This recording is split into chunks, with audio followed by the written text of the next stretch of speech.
Palabra de Dios, Romanos 3, 21, 26. La prédica hoy se llama El Tabernáculo, Jesús nuestro propiciatorio. Vamos a leer la palabra del día de hoy guiado, intercalado. Yo primero y luego ustedes. Pero ahora, aparte de la ley, se ha manifestado la justicia de Dios, testificada por la ley y por los profetas. La justicia de Dios por medio de la fe en Jesucristo para todos los que creen en Él, porque no hay diferencia. Por cuanto todos pecaron y están destituidos de la gloria de Dios, siendo justificados gratuitamente por su gracia, mediante la redención que es en Cristo Jesús, a quien Dios puso como propiciación por medio de la fe en su sangre, para manifestar su justicia a causa de haber pasado por alto en su paciencia los pecados pasados, con la mira de manifestar en este tiempo su justicia, a fin de que Él sea justo y el que justifica al que es de la fe de Jesús. Amén. Vamos a orar. Padre Dios, te damos muchas gracias por tu amor y por tu misericordia. Gracias por tu palabra. Gracias por la obra de Jesucristo. Gracias por el propiciatorio que es Jesús. Padre Dios, gracias por este día en el que nos permites darte la honra, la gloria y la alabanza. Gracias por tu amor y por tu misericordia. Padre Dios, permítenos en este tiempo escuchar tu palabra, que yo sea el primero exhortado y que todos aquí seamos conmovidos por tu palabra. En este siervo tuyo derrama el aceite, el conocimiento, la sabiduría, el poder de tu palabra, y haz que todos nosotros podamos tener una misma inspiración. Oramos en el nombre de Jesús. Amén. Bueno, Dios es un Dios que quiere tener relación con nosotros. Dios es un Dios que quiere que cada uno de nosotros tengamos relación con Él.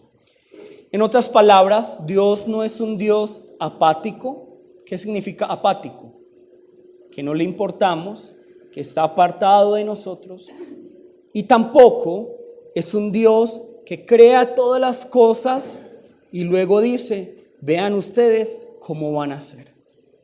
Por el contrario, Dios es un Dios que quiere tener relación con el hombre. Dios es un Dios que quiere tener relación con cada uno de ustedes. Y es lo primero que hoy tenemos que reconocer. Que Dios quiere tener una relación con cada uno de ustedes. ¿Con quién quiere tener relación Dios? No, más fácil, conmigo. Cada uno vamos a decir conmigo. ¿Con quién quiere tener relación Dios? Conmigo, ¿cierto? Dios quiere tener relación con cada uno de ustedes. Entonces Dios no es un Dios apático. Dios no es un Dios ególatra, Dios no es un Dios egoísta, Dios no es un Dios que quiere estar apartado de la humanidad, sino que por el contrario, como hemos visto durante todos estos días, Dios es un Dios que quiere tener relación íntima con cada uno de nosotros. Y la prueba de esto está en el tabernáculo. Y hoy por eso vamos a tener la última parte de esta serie, que es el tabernáculo. Y es muy importante que hoy nos quede muy claro que el tabernáculo es el reflejo del corazón de Dios. El tabernáculo está reflejando el anhelo de Dios de relacionarse con cada uno de nosotros. Y esto lo vamos a poder ver en el Antiguo Testamento y en el Nuevo Testamento. Entonces, nosotros no podemos despreciar el valor del tabernáculo. Hoy en día muchos cristianos conocen las promesas que Dios tiene para ellos, pero no conocen la realidad, la profundidad, el valor, el amor, la manifestación de Dios en el tabernáculo. Y esto es muy lamentable, porque más importante que esas cosas es conocer que Dios quiere tener una relación con cada uno de nosotros. Entonces, más importante que las bendiciones de este mundo, más importante que tener riquezas, más importante que tener salud, más importante que tener largura de días, es que la presencia de Dios, la relación de nosotros con Dios. Entonces, no nos debe importar si nosotros no recibimos salud, si nosotros no recibimos provisión, si nosotros no recibimos nada en este mundo. No nos debe importar si lo único que recibimos en este mundo es persecución y vituperio, con tal de que mi relación con Dios esté firme. Eso es lo principal. Ahora, es muy clara la palabra cuando nos dice que Dios no es un Dios desinteresado en nuestras situaciones. Y por eso nos dice Dios, primeramente buscad ¿qué? El reino de Dios y su justicia. ¿Y qué? Todo lo demás será añadido. Todo lo demás vendrá por añadidura. Pero nosotros no somos de los que mendigamos la añadidura. ¿Cómo le dicen aquí? La ñapa. Nosotros no mendigamos la ñapa, sino que nosotros somos de los que nos esforzamos para buscar el reino de Dios y su justicia. Vivir en este mundo es muy difícil. Es muy difícil. Vivir la vida de fe es muy difícil. Perseverar en la vida de fe es muy difícil. Y eso lo tenemos que reconocer. Aquel que está diciendo, no es que la vida de fe es muy fácil, es porque no está viviendo la vida de fe como debe ser. Jesús nos promete algo. Jesús no nos promete riqueza. Jesús no nos promete salud. Jesús no nos promete bienestar. Jesús no nos promete que todo me irá bien en la vida cuando yo crea en Jesús. Por el contrario, cuando nosotros vemos la vida de Jesús, las promesas de Jesús, Él tiene algo muy claro. Que en nuestra vida va a venir ¿qué? Persecución, vituperio, insultos. No hay ningún versículo en la Biblia donde Jesús habla y diga, van a tener en este mundo paz. Van a tener en este mundo salud. Van a tener en este mundo riquezas. Jesús no promete eso. Jesús promete que va a haber disensiones entre las familias, que va a haber luchas y va a haber persecución y va a haber vituperio. Eso es lo que nos promete Jesús. Pero como ya les dije, si yo busco primeramente el reino de Dios y su justicia, ¿qué va a venir por añadidura? Lo que yo necesite. Lo que yo necesite. El pan del día a día. El pan del día a día. Entonces tengamos esto muy claro. Nosotros tenemos que poner nuestros ojos primeramente, no en las riquezas, no en la salud, no en el bienestar, sino primeramente ¿en qué? En mi relación con Dios. En mi relación con Dios. Y por eso es que yo les digo tanto a aquellos que se me acercan, ministro, yo tengo ese problema, ministro, yo tengo ese pecado. ¿Cuál es el consejo que yo les doy primeramente? Deja ese pecado, deja a esa persona. No, primeramente ¿qué? Acérquese a Dios, relaciónese con Dios y va a ver que todo va a ser transformado. Todo va a ser transformado, porque Dios es un Dios vivo. Entonces hemos hablado acerca del tabernáculo y tenemos esta manifestación del tabernáculo, de esta relación con Dios en toda la Biblia. Recordemos entonces, primeramente, ¿dónde vamos a ver manifestado este tabernáculo? Esta relación con Dios. ¿En dónde? ¿En dónde? En el jardín del Edén. En el jardín del Edén, como nos dice Génesis 2, esa relación que Adán y Eva tenían con Dios directamente. Podían hablar con Dios directamente. Podían comer todo lo que quisieran. Había abundancia. Luego, ¿dónde vamos a ver manifestado el tabernáculo? ¿En dónde? ¿En dónde? En el mismo tabernáculo, muy bien. En el tabernáculo dado como manifestación a Moisés. Y esto lo vamos a ver en Éxodo 26. En el tabernáculo terrenal. Primeramente entonces, ¿dónde vamos a ver el tabernáculo? En el jardín del Edén. Luego lo vamos a ver en el mismo tabernáculo terrenal. Luego, ¿dónde vamos a ver el tabernáculo? En Jesús. Jesús es nuestro verdadero tabernáculo.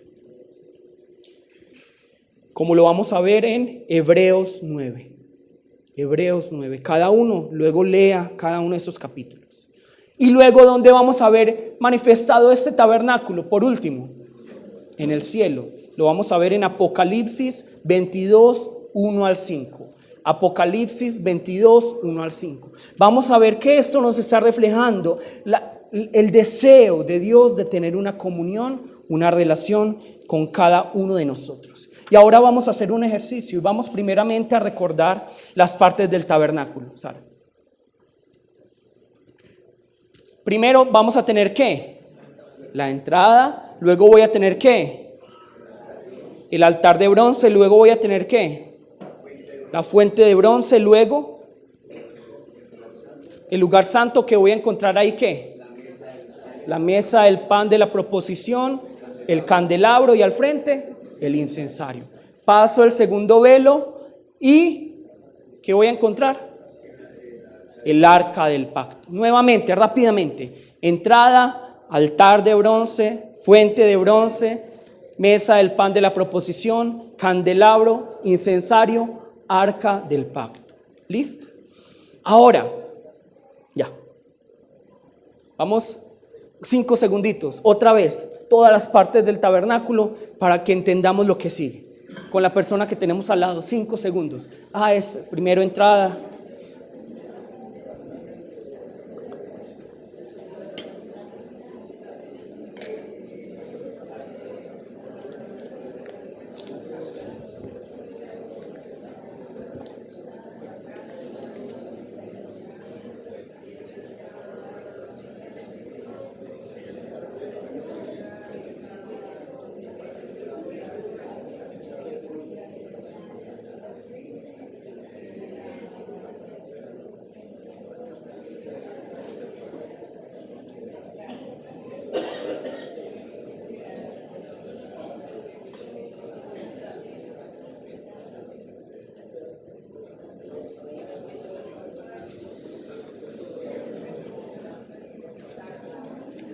Listo. Bueno, ahora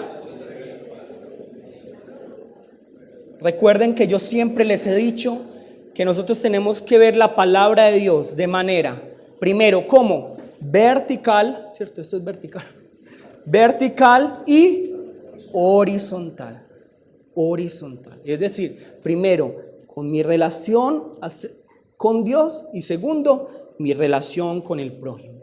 Por eso es que Dios, vamos a ver que todo tiene que ver primero con Dios y luego con el prójimo. Los 10 mandamientos, los 4 primeros con Dios y luego los otros 6 con el prójimo. El mandamiento, la base del mandamiento de Dios, primero amarás a Dios sobre todas las cosas y luego amarás a tu prójimo.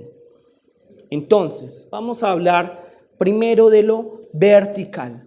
La entrada, ¿qué me está representando? Si todo el tabernáculo me representa a Cristo, todo el tabernáculo me tiene que hablar de Cristo, ¿cierto? Entonces, ¿la entrada quién es? Jesús. Yo soy la verdad, la vida, el camino. Yo soy la puerta, nos dice Jesús. Yo soy la verdad, el camino, la vida. Yo soy la puerta. Solo por Jesús podemos entrar al tabernáculo. Me encuentro con el altar de bronce. ¿El altar de bronce qué me va a representar de Cristo? Ese sacrificio, la cruz. Y a través de él yo recibo ¿qué? La justificación.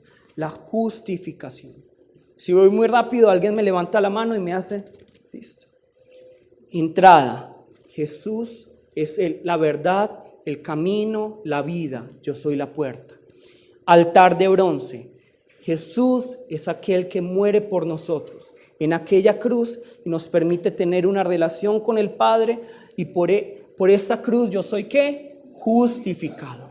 Luego me encuentro con la fuente de bronce que va a representar el Espíritu Santo, la palabra, pero también va a reflejar esa santificación que voy a tener ¿qué? En el nombre de Jesús. Esa santificación en el nombre de Jesús a través del Espíritu Santo, yo soy santificado, yo soy purificado de mis pecados. Luego entro al lugar santo y a mi mano derecha voy a encontrar ¿qué? La mesa del pan de la proposición y a la izquierda el candelabro. Miren que no es secuencial, sino que está uno al frente del otro. Entonces el candelabro me va a representar que Jesús es la luz. Cristo es la luz. Jesús dice, yo soy la luz del mundo. ¿Listo? Y al frente vamos a encontrar esa mesa con 12 panes que representan las 12 tribus de Israel. ¿Y qué significa esto? ¿Qué significa el pan de la mesa de proposición? ¿Qué significa proposición? ¿Quién se acuerda? ¿Qué? Presencia. Significa presencia. Entonces, Jesús, yo soy el pan de vida. Y solo a través de Jesús podemos tener relación con Dios. Solo a través de Jesús podemos estar en la presencia de Jesús. Luego tenemos el incensario, que representa ¿qué de Cristo?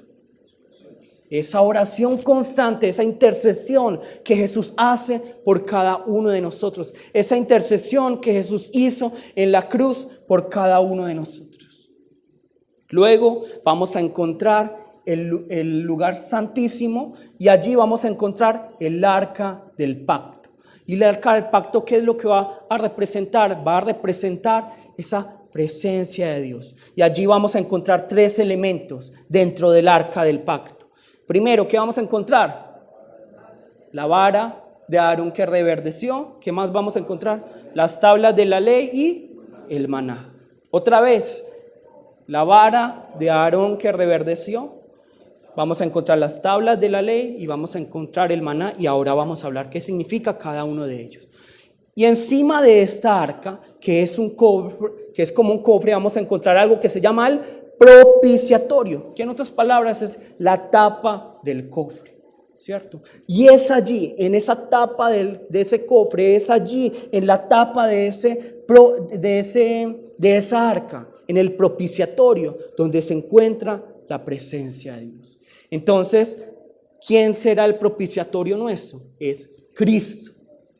Solo a través de Cristo yo tengo relación con Dios.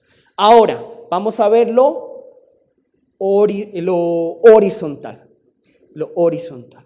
Nosotros también somos templo de Dios. Somos como tenemos a Cristo en nosotros. Nosotros tenemos que ser ese instrumento para que la gente llegue hasta ese propiciatorio, hasta esa presencia de Dios. Entonces, la entrada que va a representar en lo horizontal es nosotros haciendo que la gente entre a Cristo, que se encuentre con la cruz, ¿cierto? Luego vamos a tener la cruz, el altar de bronce, que va a representar para nosotros llevando a la gente, evangelizándola, para que venga a los pies de Cristo y se encuentre con la cruz. Luego, ¿qué vamos a encontrar? Luego del altar de bronce, la fuente de bronce. Entonces, nosotros tenemos que ser como esa fuente de bronce, diciéndole, hey, autoexamínate, evalúate. Nosotros tenemos que reflejar a Cristo y que la otra persona diga, yo veo esas buenas obras y quiero conocer y quiero glorificar a Dios. Quiero evaluarme, quiero conocer a Cristo. Luego, nosotros entramos al lugar santo, encontramos el candelabro, que significa ¿qué? Luz. ¿Y nosotros somos qué? La luz del mundo. Y luego vamos a la mesa del pan de la proposición. ¿Y qué nos está diciendo? Nosotros tenemos que ser pan también para el otro. Tenemos que dividirnos. Y eso es el mensaje de la Santa Comunión. Que nosotros aquí nos reunimos como la harina y luego salimos ¿qué? Para ser repartidos como panes. Luego, el incensario. ¿Qué va a representar? Mi intercesión por las demás personas. Mi oración por las demás personas. Y el arca del pacto es esa presencia de Dios a la cual yo debo traer al hermano. Vamos a hablar con el hermano acerca de lo que hemos hablado hasta ahora, un minutico.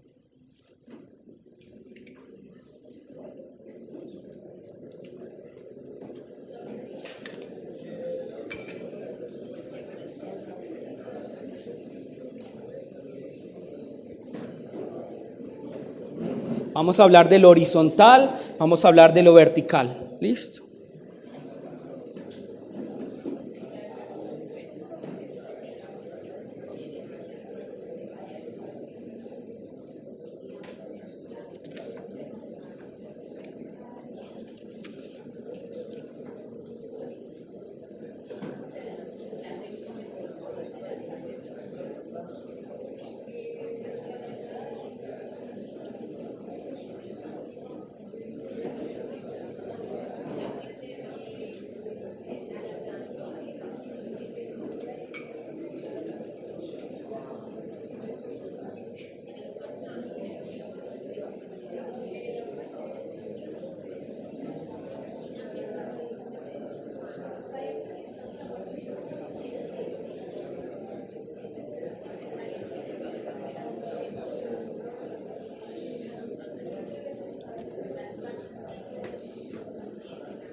Listo. Bueno. Ahora, hoy ya vamos a entrar a este hermoso lugar llamado el lugar santísimo. Y todo en el lugar santísimo es de oro. Todo en el lugar santísimo es de oro.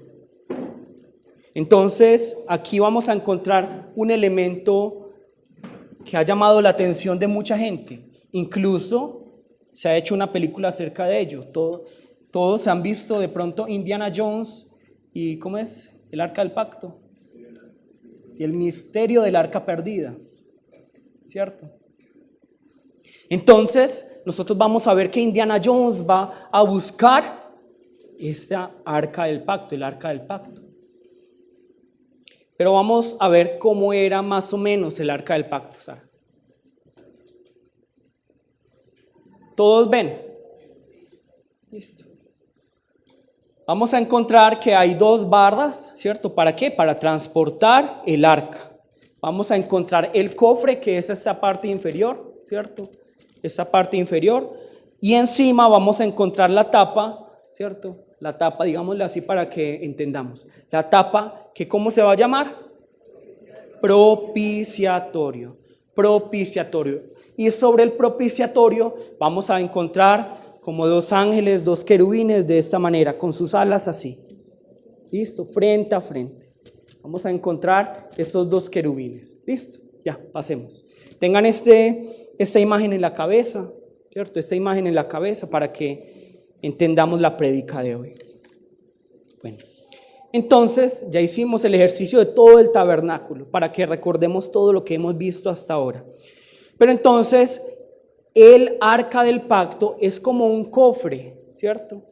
Es como un cofre que está hecho de madera de acacia,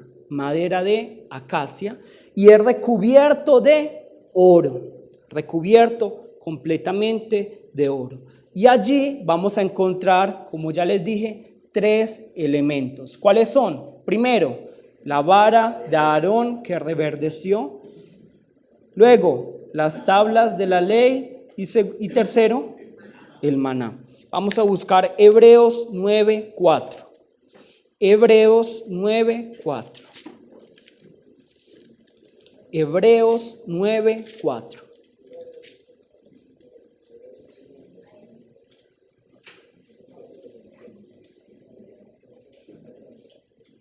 Hebreos 9:4.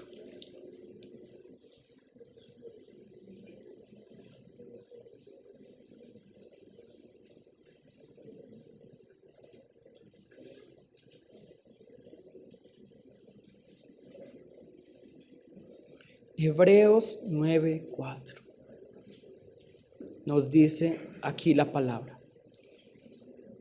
Aquí se nos está hablando del lugar santísimo, el cual tenía un incensario de oro y el arca del pacto, ¿cierto? De lo que estamos hablando hoy, cubierta ¿de qué? De oro por todas partes, en la que estaba una urna de oro que contenía ¿qué? El maná, la vara de Aarón que reverdeció y ¿qué? Las tablas del pacto, que es lo mismo que las tablas de la ley. Vamos a leer el versículo 5 también. ¿Y qué nos dice aquí? Y sobre ella los querubines de gloria que cubrían el propiciatorio, de las cuales cosas no se puede ahora hablar en detalle. ¿Qué es el propiciatorio? La tapa de esta urna, la tapa de este cofre. ¿Listo? Entonces, primero vamos a hablar acerca del maná. El maná, ¿cuándo vino a Israel? ¿Cuándo? ¿Cuándo ellos estaban ¿dónde? En el desierto. Entonces nosotros vamos a ver esto en Éxodo 16. Éxodo 16. Vamos a ver que los israelitas estaban diciendo, tenemos hambre, tenemos hambre, tenemos hambre. Entonces Dios, ¿qué hace? Va a enviar el maná, que es el pan que viene ¿de dónde? Viene del cielo. ¿Qué nos va a representar esto entonces? Esto nos va a representar, primero, que Jesús es ese pan de vida. Jesús es nuestra provisión. Jesús es nuestro sustento eterno. Ese maná se pudría si yo lo guardaba durante un día. Pero Jesús es el sustento eterno, el pan que yo debo guardar para mí, pero no solo para mí, sino que yo debo compartir. ¿Listo? Vamos a buscar Éxodo 16:4. Éxodo 16:4. Éxodo 16:4.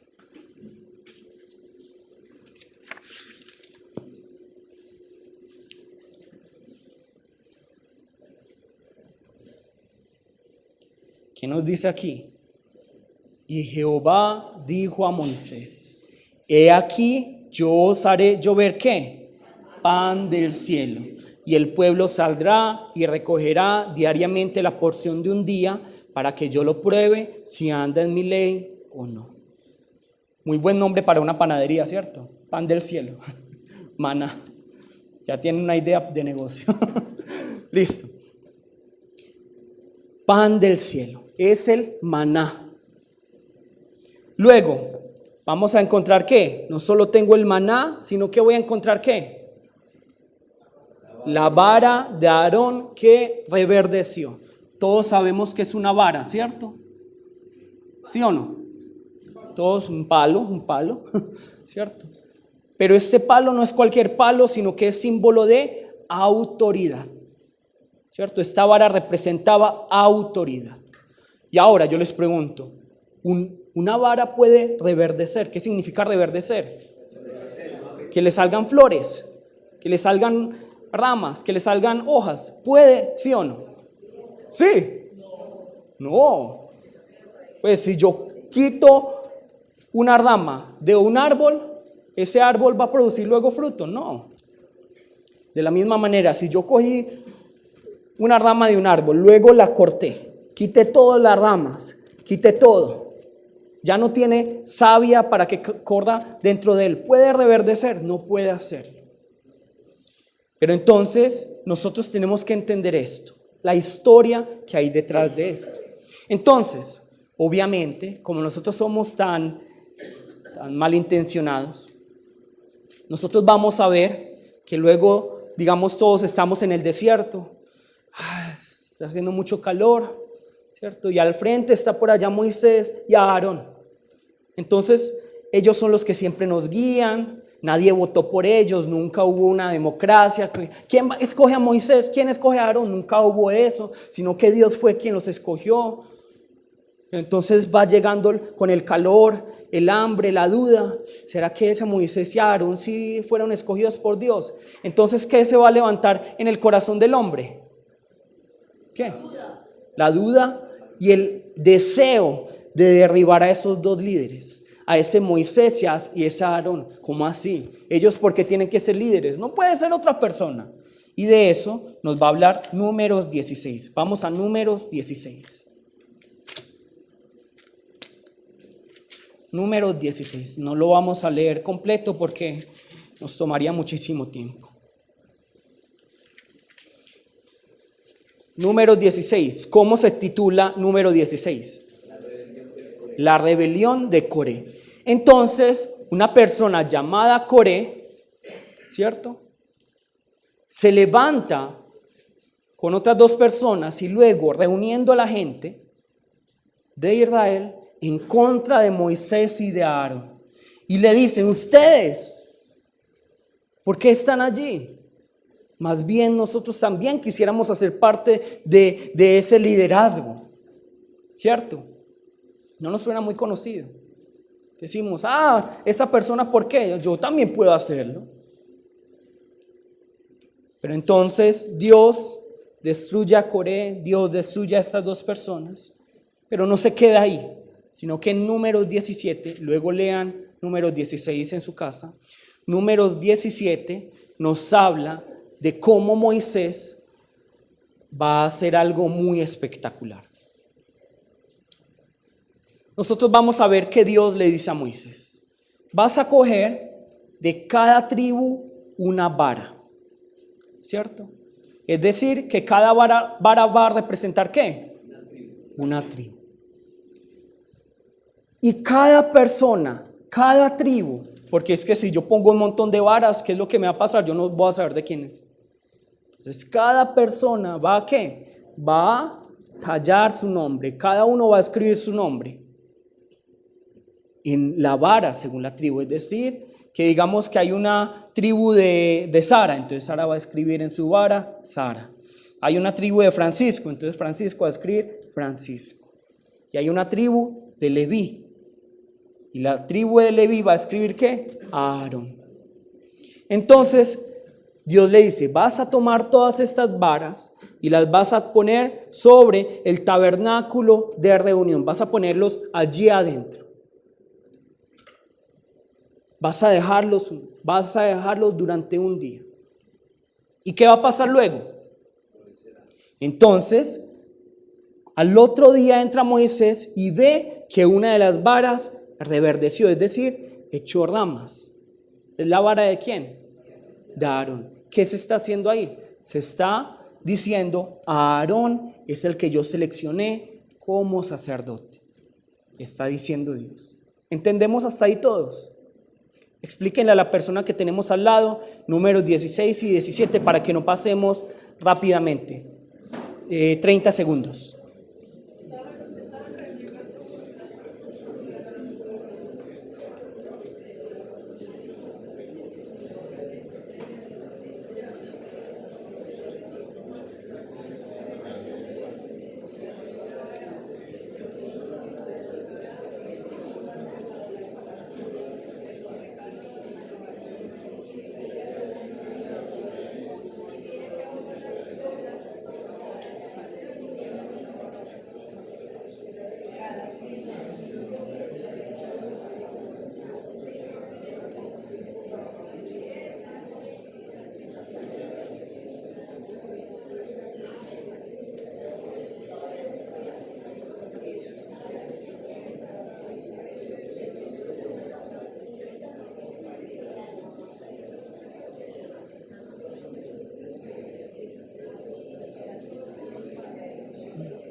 ¿Listo?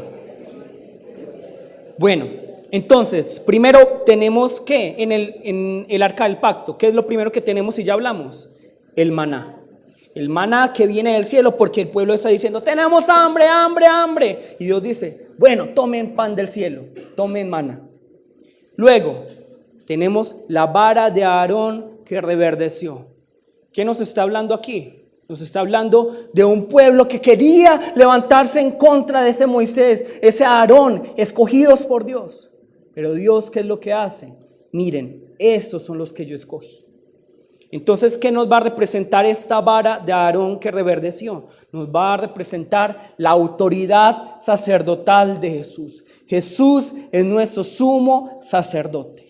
Jesús es el sacerdote. No hay nadie más aquí que pueda ser sacerdote nuestro. Él es nuestro sumo sacerdote. Si yo me levanto en contra de Jesús, no, porque Jesús. No, solo Jesús tiene la autoridad sacerdotal. Y también podemos hablar de la resurrección de Jesús. Porque nosotros vemos, una vara está muerta, pero si reverdece, ¿qué significa?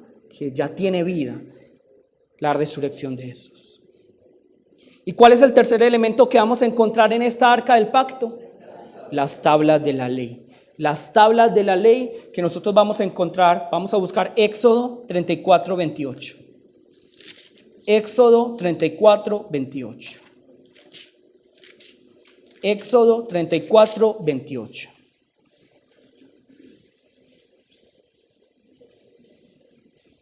Éxodo 34,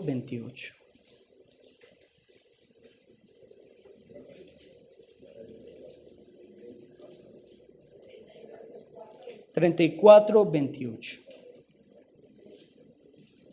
Y nos dice así: y él estuvo allí con Jehová 40 días y ¿cuántas noches? 40 noches. No comió pan ni bebió agua, y escribió en tablas las palabras del pacto. ¿Qué escribió? Los 10 mandamientos. Escribió los 10 mandamientos. Entonces las tablas del pacto son lo mismo que las tablas de la ley. ¿Listo? Entonces, ¿qué pasa cuando Moisés dice, ya, al fin escribí esas tablas, estuve 40 días, 40 noches, sin comer, sin beber, iba bajando, ¿y qué se encuentra? Un becerro de oro. Entonces, ¿qué hace Moisés? Quiebra esas tablas y otra vez le toca subir nuevamente para escribir las tablas. Entonces, ¿de qué nos está hablando? Nuevamente de esa rebelión de Israel. De esa rebelión de Israel. Estamos viendo que realmente este pueblo de Israel es rebelde. Pero Dios igual da el maná, da la provisión. Vemos a un pueblo rebelde que se está levantando en contra de los líderes que Dios pone. Pero Dios dice, no, este es, con misericordia este es el sacerdote. Y luego vamos a ver las tablas de la ley, que ellos eran rebeldes, hicieron un becerro de oro, pero Dios dice, bueno, otra vez les doy las tablas de la ley. Entonces yo les pregunto, ¿la ley es para destruirnos o la ley es una manifestación de amor? La ley es una manifestación de amor. Y eso es lo que nos representa las tablas de la ley. Una representación de amor que estás diciendo, mira, tú estás enfermo, tienes esta enfermedad que se llama pecado. Cumple esa ley y vas a ser sano. Pero también está representando el amor, pero no solo el amor, sino también ¿qué? La justicia de Dios. La justicia de Dios.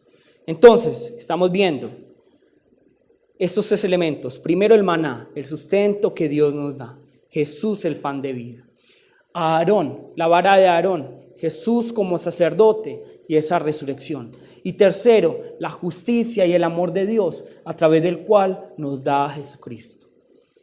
Ahora vamos a hablar acerca de la parte más importante del todo el tabernáculo. Todo el tabernáculo está centrado solo en esa parte. ¿Cuál será? El propiciatorio. Obviamente, sin todo lo demás yo no puedo llegar al propiciatorio. Pero el centro de todo el tabernáculo es el propiciatorio. Porque, ¿qué nos dice la palabra? Es allí donde yo me voy a encontrar contigo. Es allí donde yo te voy a decir todas las cosas. Vamos a buscar en este momento Éxodo 25, 22. Éxodo 25, 22.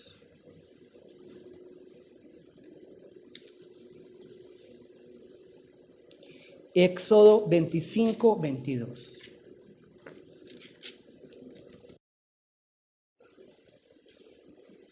¿Qué dice aquí? Y de allí me declararé a ti. Está hablando del propiciatorio. Vamos a leer 21, 22 para que estemos en contexto. Y pondrás el propiciatorio encima del arca, es decir, la tapa. Y en el arca pondrás el testimonio que yo te daré. Y de allí me declararé a ti y hablaré contigo de sobre el propiciatorio, de entre los querubines que están sobre el arca del testimonio, todo lo que yo te mandare para los hijos de Israel. Ahora vamos a Éxodo 36. Éxodo 36. Éxodo 36. Éxodo 36. 36, no 36, 30, versículo 6. Y lo pondrás delante del velo que está junto al arca del testimonio, delante del propiciatorio que está sobre el testimonio, donde ¿qué? Me encontraré contigo. Entonces, todo el tabernáculo tiene como lugar central, como punto principal ¿qué? El propiciatorio. Sin el propiciatorio, todo lo demás no sirve para nada. ¿Por qué? Porque es en el propiciatorio donde yo me encuentro con Dios. Sin el propiciatorio, todo lo demás no tiene razón de ser. ¿Para qué purificarme de mis pecados? ¿Para qué el pan de la mesa de proposición? ¿Para qué el candelabro? ¿Para qué el incensario? Si no me voy a encontrar con Dios.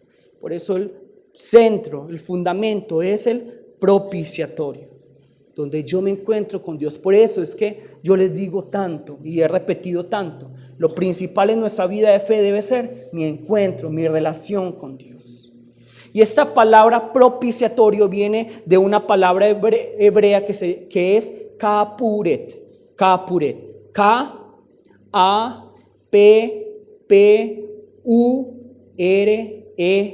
Kapuret. ¿Qué significa qué? Que significa expiación o aplacar la ira. ¿Qué es aplacar la ira?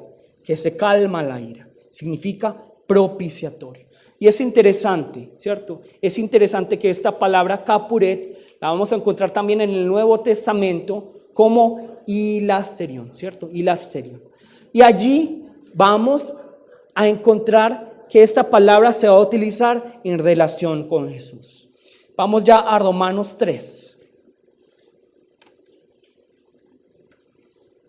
Romanos 3, el pasaje de hoy. Romanos 3. Romanos 3, 25.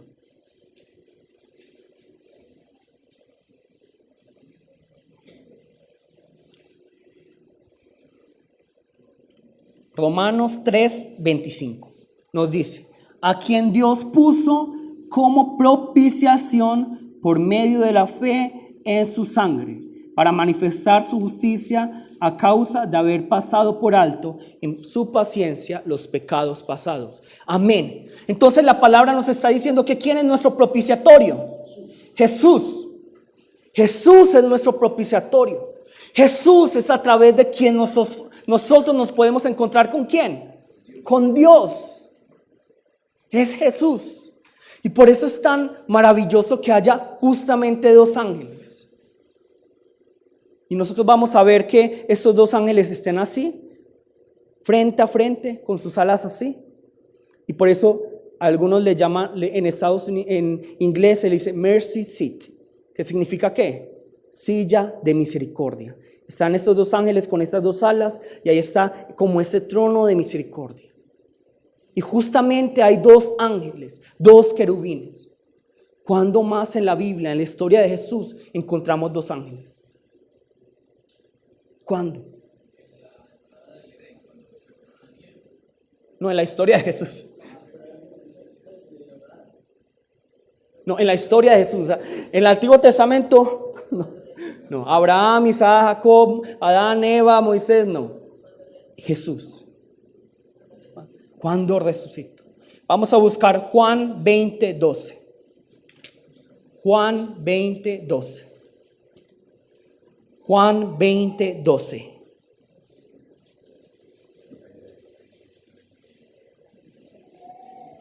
Juan 20:12.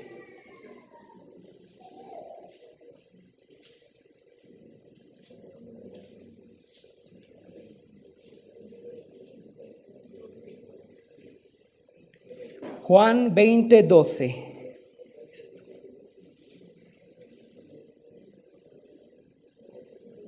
¿Cuántos ángeles hay? Y vio a dos ángeles con vestiduras blancas que estaban sentados, el uno a la cabecera y el otro a los pies, donde el cuerpo de Jesús había sido puesto. ¿No les parece maravilloso si conectamos esos dos querubines con estos dos ángeles? Se nos está hablando de que esa propiciación, esa muerte de Jesús es para nosotros. Si Jesús todavía estuviera allí en esa tumba, todos nosotros todavía estaríamos condenados. Pero Él resucitó. Y hoy nuestros pecados son expiados justamente porque esa resurrección da prueba de que Jesús no tenía pecado alguno y que por lo tanto podía cargar con nuestros pecados. Volvamos a Romanos 3. Romanos 3, 21 al 23, que es lo que hoy leímos.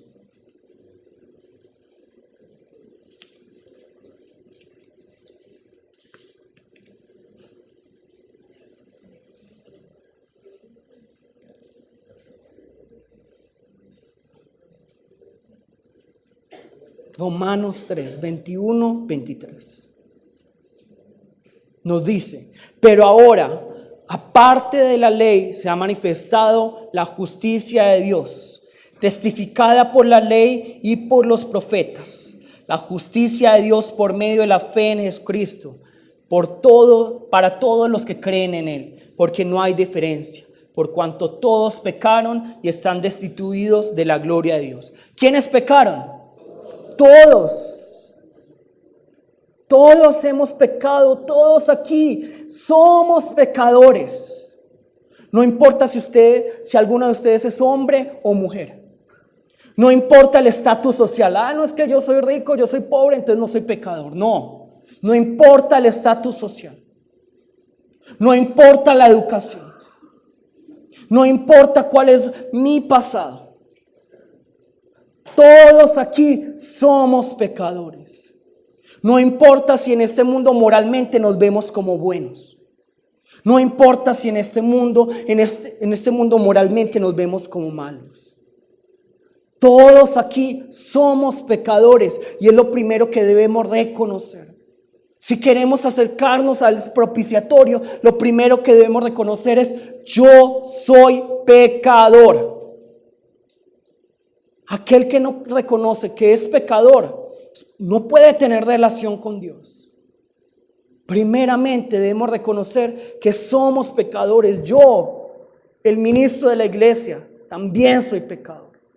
Todos ustedes, cada uno de ustedes, somos pecadores. ¿Hemos pecado en contra de quién? En contra de Dios. Y no importa si en este mundo dicen: no, es que ese pecado es menos que el otro. No importa. La consecuencia de todo pecado, ¿cuál es? La muerte. La muerte. Todos estamos condenados a la muerte por el pecado. Entonces yo les pregunto, ¿el mayor problema del hombre es la salud, la riqueza, la largura de días? No, el mayor problema del hombre es ¿qué? El pecado. El pecado. El pecado. Yo puedo vivir muy bien teniendo corta vida. Yo puedo vivir muy bien no teniendo riquezas. Pero lo que yo debo entender es: si yo estoy muerto, ¿de qué sirve? Todos conocen Denzel Washington, ¿cierto? Denzel Washington, ¿cierto? Es un gran actor. De pronto los jóvenes no conocen tanto a ese actor, pero es muy buen actor. Y él dice algo muy maravilloso. ¿Cuántos de ustedes han visto detrás de un carro de funeral un carro de mudanzas? ¿Cuántos? Nadie. Yo no me puedo llevar nada a la tumba. No puedo llevarme nada. No puedo llevarme nada al infierno o al cielo. No puedo llevarme nada. Entonces la gente trabajando, matándose por ganar dinero, dinero, dinero. Salud, salud, salud. Ustedes no han visto gente que hace un montón de deporte y al otro día le dicen: ¿qué? Tienes un cáncer. Entonces se matan haciendo deporte por la salud, voy a vivir largo. Y al otro día: no, tienes un cáncer. O un futbolista, muerte súbita. Me mato por el dinero, voy a ganar dinero, dinero. No tengo tiempo para mi familia. Y a la final, ¿para dónde se va todo ese dinero? Para otra persona o para el banco, para pagar unas deudas. ¿Qué? Entonces, ahora no estoy diciendo que eso sea malo. No es malo tener salud, no es malo tener riquezas, no es malo tener largura de días. Pero si yo le pongo más importancia a esto y no a este problema que es la muerte, entonces todo eso lo voy a disfrutar durante un rato, pero luego eternamente voy a tener una muerte. Pero no podemos, ¿cierto? No podemos pensar que es que muerte es: me morí, ya no soy consciente de nada. No. Cuando hablamos de muerte eterna, es un sufrimiento eterno en el quinto pailón del infierno. Es un sufrimiento eterno. Y es por eso que hoy yo quiero invitar a cada uno de ustedes a que solucione este problema primero, esta relación con Dios. Ni siquiera por miedo al infierno. Ni siquiera por miedo al infierno. Porque es que lo que más nos debe importar es mi relación con Dios. Porque es que si yo no tengo relación con Dios, eso mismo es un infierno. Eso mismo es un infierno. No hay mayor infierno que no tener relación con Dios. Y por eso aquí la palabra nos dice, por cuanto todos pecaron y están destituidos ¿de qué? De la gloria de Dios. Estamos destituidos de la gloria de Dios. Sin embargo, hay una buena noticia. Vamos a leer 24 al 26. 24 al 26. Romanos 3, 24, 26. Siendo justificados, ¿cómo? Gratuitamente por su gracia, mediante la redención que es en Cristo Jesús, a quien Dios puso como propiciación por medio de la fe en su sangre, para manifestar su justicia a causa de haber pasado por alto en su paciencia los pecados pasados, con la mira de manifestar en este tiempo su justicia, a fin de que Él sea el justo y el que justifica al que es de la fe de Jesús. Amén. Hoy el mensaje es para aquellos que no creen. Hoy el mensaje es para aquellos que se han alejado de Dios. Hoy el mensaje es para aquellos que dudan de Dios. Hoy el mensaje es para aquellos que se sienten muy cansados, agotados, que ya no saben qué hacer, que no encuentran sentido en la vida, que no saben, pero entonces, ¿qué hago con mi vida? ¿Para dónde voy? Lo primero, encuentren esperanza. Encuentren esperanza. ¿Por qué la gente del mundo, por qué los jóvenes de hoy en día están como tan desordenados? Porque no hay esperanza. ¿Para qué creer en Dios si yo no veo respuesta? ¿Para qué seguir adelante si todo es como tan difícil? No, tenemos que tener una esperanza de lo que vendrá a través de Jesucristo. Y tenemos que tener esto claro entonces. Dios envió a su Hijo unigénito por cada uno de ustedes. ¿Por quién envió a su Hijo unigénito? ¿Por quién? Otra vez. ¿Por quién? Por mí. Otra vez con voz fuerte. ¿Por quién? Por mí. Dios envió a su Hijo unigénito por cada uno de nosotros. Aquel que era Dios se hizo pobre. ¿Para qué? Para que todos nosotros fuéramos ¿qué? Ricos. Pero con esa riqueza, ¿qué es lo que debemos hacer? Voy a ir a comprarme un iPad, voy a comprarme un Mac, voy a comprarme un Ferrari. No. ¿Para qué? Para que yo también me haga pobre y enriquezca al otro. Yo también me tengo que hacer pobre y enriquecer el otro. Ese es el mensaje de 2 Corintios 8:9. También la palabra nos dice en 1 Pedro 2:24. Él fue herido ¿para qué? Para que nosotros fuéramos ¿qué? Sanados. Para que nosotros fuéramos sanados. Luego nos dice la palabra que a él se le puso una corona ¿de qué? De espinas. ¿Y esas espinas qué significan? Maldición. Él cargó con nuestras maldiciones. Y luego fue colgado en una cruz que Él no merecía. Por cada uno de nosotros, que éramos inmerecedores de su gracia y de su amor. Y allí en esa cruz, ¿qué es lo que hace? Derrama su sangre. Su sangre preciosa preparada desde antes de la fundación del mundo, nos dice la palabra. Una sangre preparada para cada uno de nosotros. Una sangre derramada por nosotros que no nos merecíamos nada. Fue derramada por nosotros. Yo que tengo un hijo, aún así suene duro, yo no lo daría por ustedes. Yo no lo daría por ustedes. ¿Quién de ustedes daría a su hijo por las otras personas? ¿Quién? Suena muy duro, ¿sí o no? Pero es que el ministro debería ser amor, nos debería entregar. No, yo no soy capaz. Yo amo a mi hijo. Yo no lo daría por ustedes. Pero ¿qué es lo que hace Dios? Dios entrega a su hijo amado. Dios ama a su hijo, pero lo entrega por nosotros para que nosotros hoy podamos tener comunión con Él. Ahora, preguntémonos, ¿quiénes de ustedes, siendo hijos, y el padre dice, bueno, te voy a entregar por estas personas, por esas personas que están en la cárcel, asesinos, violadores, mentirosos, ladrones. Te voy a entregar por ellos para que ellos sean libres. ¿Ustedes qué dirían como hijos? ¡Bien! ¿Qué dirían ustedes? No, papá, ¿yo para qué voy a morir por ellos? Ellos se merecen la muerte. Ellos se merecen estar allí. Pero ¿qué hace Jesús? Jesús dice, Padre, que se haga tu voluntad.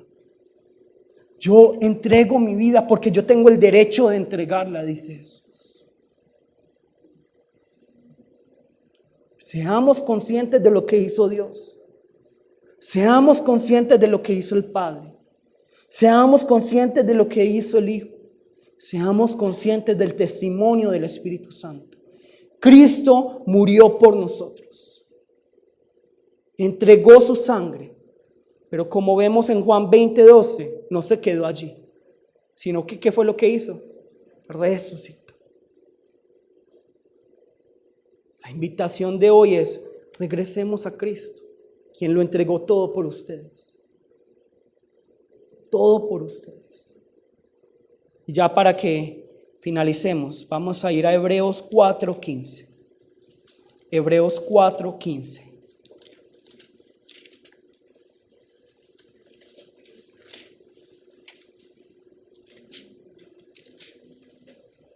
Hebreos 4:15.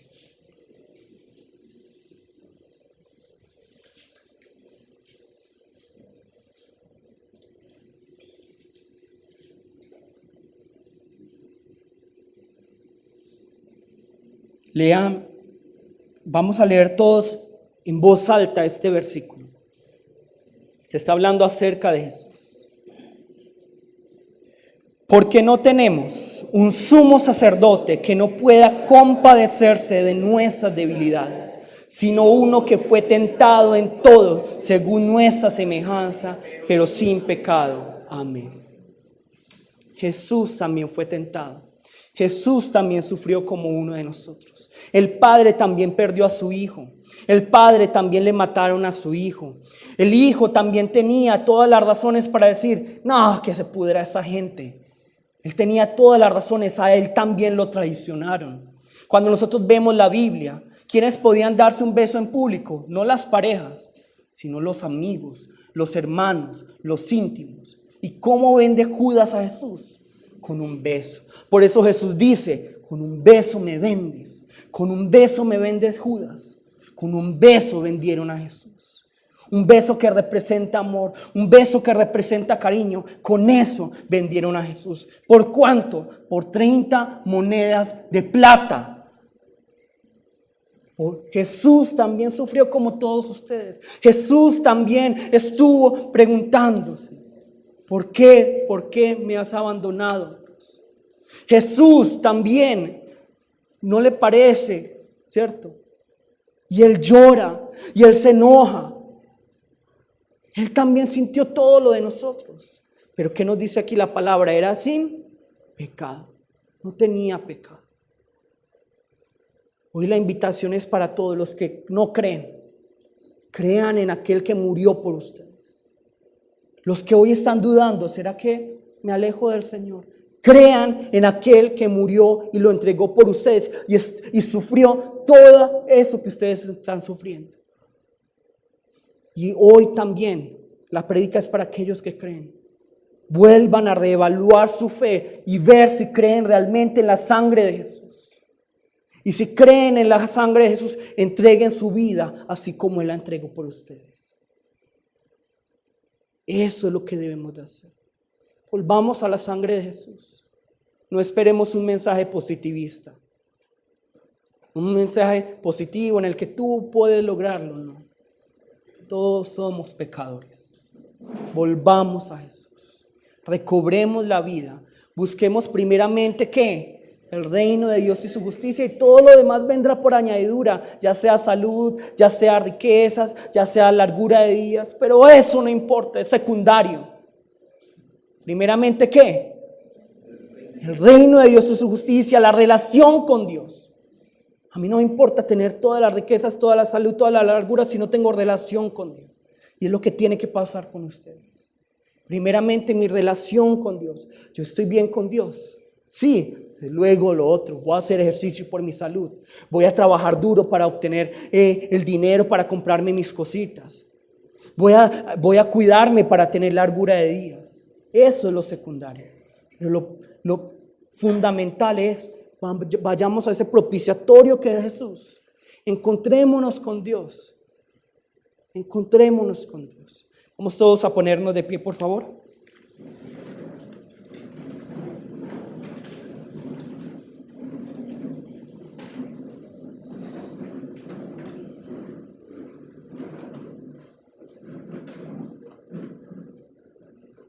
Vamos todos a decir 3 veces, aleluya. Jesús derramó su sangre por mí. 3 veces. Aleluya. Jesús derramó su sangre por mí. Aleluya. Jesús derramó su sangre por mí. Aleluya. Jesús derramó su sangre. Ahora vamos a decir 3 veces. Espíritu mío. Volvamos al Padre. Espíritu mío, volvamos al Padre. Espíritu mío, volvamos al Padre. Espíritu mío, volvamos al Padre. Y 3 veces. Jesús es mi Salvador.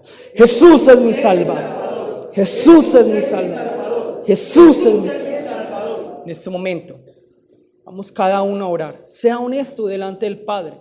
Sea honesto. Padre, yo no creo en ti. Padre, yo no soy capaz de creer en la sangre de Jesús. Dame la fe. Padre, yo hoy me quiero desviar a diestra o a siniestra. Por favor, evalúa mis caminos y permíteme regresar a los caminos de rectitud. Padre, me estoy desviando. Tómame tú, porque yo no soy capaz. Llévame por el buen camino. Padre, yo creo en ti. Ayúdame a entregarte mi vida, porque yo no soy capaz. Vamos todos a llamar el nombre de nuestro Señor y vamos a orar. Jesús, Padre Santo y Todopoderoso, Padre.